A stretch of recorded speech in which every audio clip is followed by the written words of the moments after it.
with fire brings forward a life. Be with the fuse you light. You're your dynamite.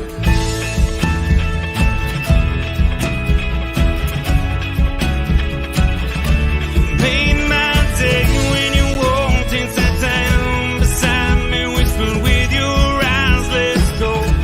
You made me say, what's your name, girl, you're lonely. Can I call you if I ever go down this road? And I can't seem to find the things I want to say. Girl, you made my day.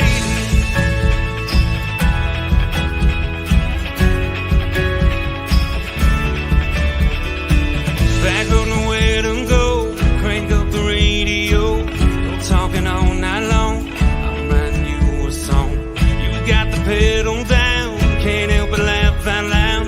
Two kids ain't going nowhere. It's fast without a care.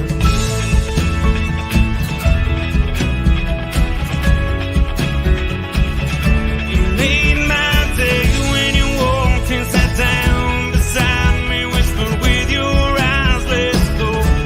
You made me say, what's your name, girl, you're lonely. Can I call you if I ever go down this road? And I can't seem to find the thing I want to say.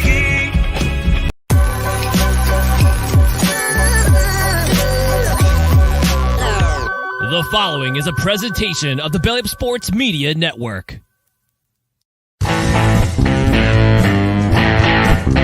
14:20 in the morning, 14 minutes and 20 seconds where the sports talk to get you through your daily commute.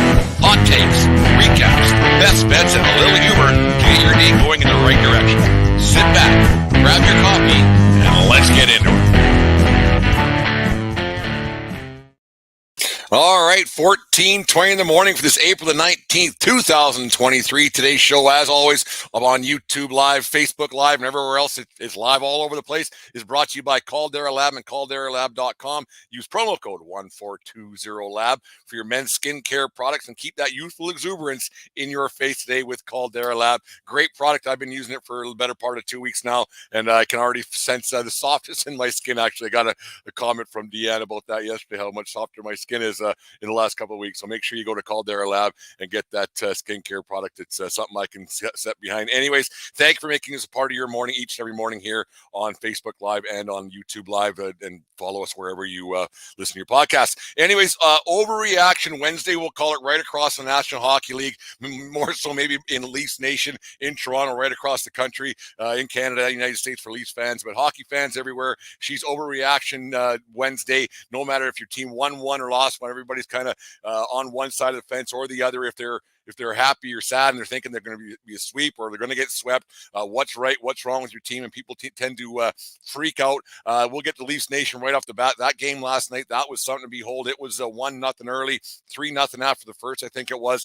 And we the thing about a Leafs guy, and I'm a Leafs guy for those of you who don't know, but the thing about that Leafs Tampa matchup is that's pretty much been set since January. So Leafs fans, we've been waiting since January to watch that crap last night. What an awful display of hockey that was right from the get-go.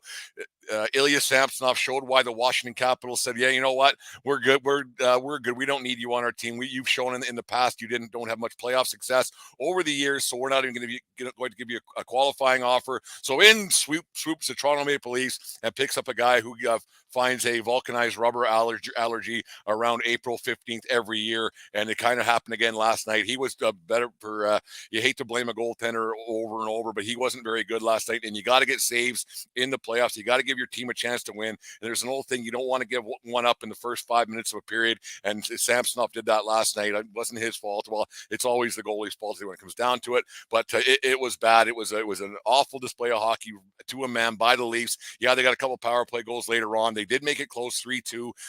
They were like going down 3-0. You shouldn't. You can never do that in the National Hockey League. In the playoffs, you can't expect to come back from a 3-0 deficit, as the New Jersey Devils found out last night as well against the Rangers, and they were flying last night. Holy smokes! But you watch a team like the Leafs, who are supposed to be built for this situation. then you had the bunting hit on in the second period, and when the Leafs did claw back and made it 3-2, and they had a chance. They did have momentum on their side, but bunting hit a guy for no reason whatsoever. This guy seems to have nothing between the ears. They kind of just air and space between there because he took a penalty last night, got a guy in the head, got the match penalty, and then the floodgates opened again with the Tampa power play. It was a stupid penalty, and the Leafs might be better off with him getting suspended for a couple of games and having bunting out of the lineup. He's been the whipping boy, I guess, throughout the season, and there's a reason for it. For people who don't watch the Leafs a whole bunch, there's a reason why he's been the whipping boy for Leafs Nation throughout the season, because with that hit last night, that took momentum right out of the Leafs sails, and then Tampa went on to score 5 unanswered goals, or 4 unanswered goals right after that. But I think the thing is with that, Leafs fans, they wanted a victory last night, and it's something about the first round of the playoffs. And Dave and I touched on it a while ago on our 1420 show, that starting at home might not be the best thing to go. And yeah, you want Game 7 at home, maybe not. But one of our shows we talked about maybe being on the road might not be the worst thing, as you don't get to relax at all. If you go to get milk and you go to get coffee or you go to get whatever, everybody's asking you, especially in Toronto, everybody's asking you who, what, when, where, why, what's going to happen in the first round and everything else. And it happened to the Leafs last night. Leafs fans have been waiting for that Game 1 since January, and it turned out really poorly for the Leafs. Can they bounce back? Probably. I can't see it being a sweep, but Tampa looked really good last night, and paired with the Leafs looking really bad, it turned out the way everybody kind of expected. Tampa still has that winning pedigree. They know how to do it, and it matters. And you talk about that winning pedigree. You go to Edmonton on Monday night when the Kings beat the Edmonton Oilers 4-3 in overtime. There was some questionable calls. We'll talk about that in half a second as well. But you have a team that's been there before. I mean, a lot of those guys are gone now, but you still have Anze Kopitar, who's been there for the Stanley Cup championships that the Kings won in the 2010s and the like, and he's been there, team captain, the whole bit, and he knows how to win. He comes out and he gets 4 points in a 4-3 overtime victory. Edmonton fans, a really bad look on you the other night, throwing all the beer on the ice. Maybe that's why they stopped selling beer in the third period, because guys like you were throwing beer on the ice after that penalty call and after the power play goal that the Oilers gave up late okay. First off, Oilers, if you are pissed off at a referee, don't leave it in the referee's hands, because the referees did not lose that hockey game for you. Was there questionable call in overtime? Absolutely. That was not a penalty to Desharnais in overtime. That was not a trip. That was a dive. And that they should have called the dive. And then why the National Hockey League calls a trip and a dive on both? Because you can't have any. If a guy dove, he dove. If he tripped a guy, he tripped a guy. Pretty simple. So why they have those two calls is beyond me, the National Hockey League, and that's been driving me nuts forever. But anyways, Oilers fans, direct your anger not towards the referees on Monday night. Yes, the referees blew that call in overtime, an inopportune time to make that call, obviously, but to direct your anger and hatred and throw stuff on the ice, it's a bad look. Don't throw things on the ice. You look stupid. It's an awful look right across TV. Good thing nobody on the East Coast is watching it, because it was at 1:30 in the morning. We can talk about that too if you want. But the thing is with that, the Oilers had a 3-1 lead late. They had a 2-0 lead at one point, so they had two 2-goal leads that they blew. The 3-1, I think it was 8 minutes left in the third period that they give up, and they give it a late goal on kind of a weak one by Skinner, where the puck trickled through him, and Kopitar, of course, was right there to bang in the loose puck to tie the game up. That's the problem that you have.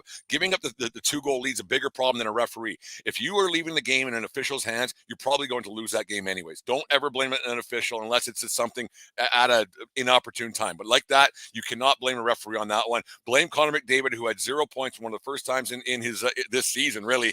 Blame him. He had 0 points, was looking largely ineffective after Doughty had some comments and pushed him down the whole bit. And so that was one of those things. You had Drew Doughty out there with his winning pedigree. They know how to win.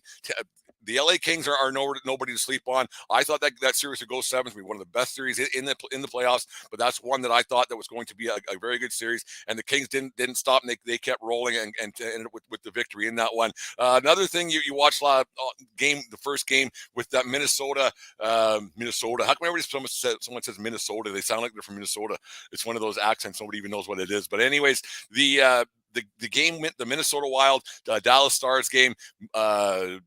Dumba's hit on Joe Pavelski. Man, I thought it was clean. Was it a little late? Maybe, but I thought it was a clean hit. He was riding me into the corner the whole bit.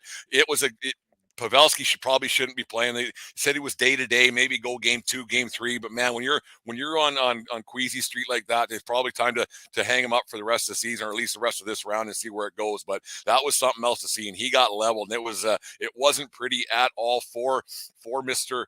Pavelski. It was something that it's scary, but it is part of the game. It is part of how the game goes, and playoff hockey, man. And now that series has some juice, and there was a lot of hatred towards Dunban. He's public enemy number 1 in Dallas now. And it's got that added to the series, and Dallas ended up winning that Minnesota winning that game. 6 out of the 8 teams won that road teams won their first game of that playoffs. And that's unheard of. Yeah, now you can go and go. Now we can go. We got the sweep at home, or we got the split on the road. We can get the sweep at home, and you never know. Go on the road, and you have a couple of chances to win this thing. So winning that first game is huge. I wouldn't put too much emphasis on it. It's not really something that you got to worry about a whole bunch, because it's still a 4 game. You still got to win 4, and it's tough to win 4 no matter what. You can't beat 4 guys 4-4. You can't win 4 games in a row very often. It's tough in this league, especially when you have the all playoff teams who are qualified to be there, and it's something else to watch, and it's going to be interesting to see how it all goes. But tough guy of the night is that kid from Winnipeg, the Jets, Morgan Barron, who got that skate to the face in the first period, I think it was, of the Jets. Jets looked good last night against the Vegas Golden Knights. He got the skate to the face, kind of was getting pushed from behind. Skate sliced just above his eye. Thank God it wasn't worse than it was. But Morgan Barron, they got at least 75 stitches. I don't know why they couldn't get the exact number, but the number is at least 75. Why they couldn't just keep counting, I have no idea. But Morgan Barron is the tough guy of the night, definitely for the Winnipeg Jets, taking 75 zippers, coming back out an hour later after sitting on the operating table, getting zippered up, coming back out, playing a few shifts afterwards, and looked like he never missed a second. So tough guy of the night definitely is Morgan Barron for the Winnipeg Jets. Good on him for coming back and doing what he did, because that's got to be scary. And you look at guys who get a leg cramp, or they get a hangnail or whatever in other sports, and they can't play, and this guy gets 75 zippers just above his eye. And they were saying, like, he was, even when he was on the ice looking to see if the puck went in the net, when he had blood going down his face, but he knew that he could see, his eye was okay. So that's a good thing, because that could have been a lot worse than it turned out, because then he came back with the bird cage on, and it was a little bit tough, but he's a college hockey player, so he probably wore that a time or 2 in his life, so it doesn't matter. Look for Bunting to get suspended. Look for the Oilers to probably have a bounce back game tonight. People, you can't worry about the referees. That's who they are. People are mad at referees. You can't get mad at referees, man. If you leave it in the referees' hands, you're probably going to lose that hockey game anyways. It wasn't a penalty. I know that with on Desharnais in overtime dinner night, but don't get to overtime then. The Oilers blew that game. The referees did not blow that game on Monday night. Look for them to bounce back. The Rangers looked really strong last night. Boston keeps rolling. That team who was it on? That Carolina game was awful the other night. That was not exciting, and their announcers were bland.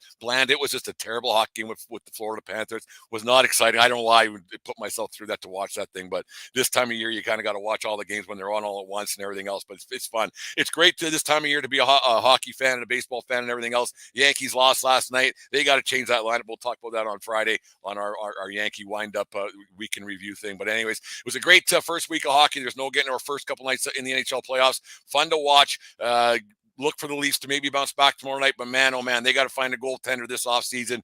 Samsonov's not the guy, and if the Washington Capitals say that you're not our guy, he's probably not the guy for anybody, and that's what Samsonov is. Anyways, NHL players, make sure you guys tune into those tonight. Who do we got today? On this day in 1991, the real deal Holyfield, Evander Holyfield defeated George Foreman in Atlantic City in 12 rounds in a decision.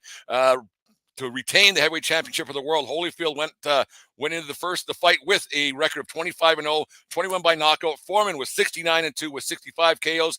Holyfield won by unanimous decision by the scorecards of 116-111, 115-112, and 117-110 in front of 19,000 people in Atlantic City, New Jersey. I remember those days back when boxing was great, and Holyfield, he was something else. And of course, I think Holyfield's biggest claim to fame is getting his ear bit off by Mike Tyson all those years ago. It was interesting to see all that, how it all went through, but it was something to watch on a nightly basis or every weekend on pay-per-view. It's how boxing just kind of went away and didn't turn out the way everybody hoped was one of those things. But anyways, happy, what else we got here? Happy 42nd birthday to NFL Hall of Famer and former USC Trojan Troy Polamalu, who was born on this day in Garden Grove, California.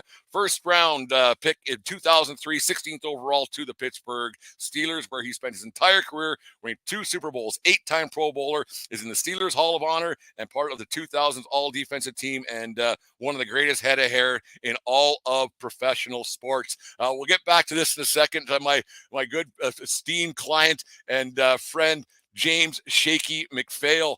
He has to say, okay, I understand you can't blame the refs, but the thing in sports, but the officiating in the NHL is absolutely brutal. I totally agree with you, Shaky. It was a bad call the other night. It was the guy who refereed the Leafs game was not good. He made a lot of calls that look a little bit controversial. That hit in the first period, I can't remember who did it. I didn't think that was a penalty at all. It changed the momentum of the game. The bunting hit was totally uncalled for. That was definitely a match penalty. The referee has been brutal. They do need to do something about that. You get guys around the league that are there, and don't leave it in the refs' hands, because if you leave it in the refs' hands, you're probably going to lose that hockey game anyways. Shake, we'll have to get you on the show maybe this week, and you can join us for After Dark, and we can have a long discussion on that maybe on Sunday night, and we can have a last call to 1420 Sports Bar. Anyways, thank you for joining us every morning here on 1420 in the morning. We greatly appreciate everybody who watches and tunes into the podcast form of the thing. Make sure you subscribe to our YouTube channel. Pick up your tickets for the games this week at SeatGeek.com. Use promo code 1420pod at SeatGeek.com, and listen to our show wherever you get your podcasts. 1420 in the morning, coming at you each and every day here on Facebook Live. Thank you for making us a part of your morning, and we will talk to you guys tomorrow. And remember, it doesn't matter where you are, it's who you're with. Have a good day, folks. We'll talk to you tomorrow. You just listened to the 1420 Sports Bar podcast. For Beer with Sports talk and a whole lot more. We are part of the Belly Up Media Network. Let's get into it.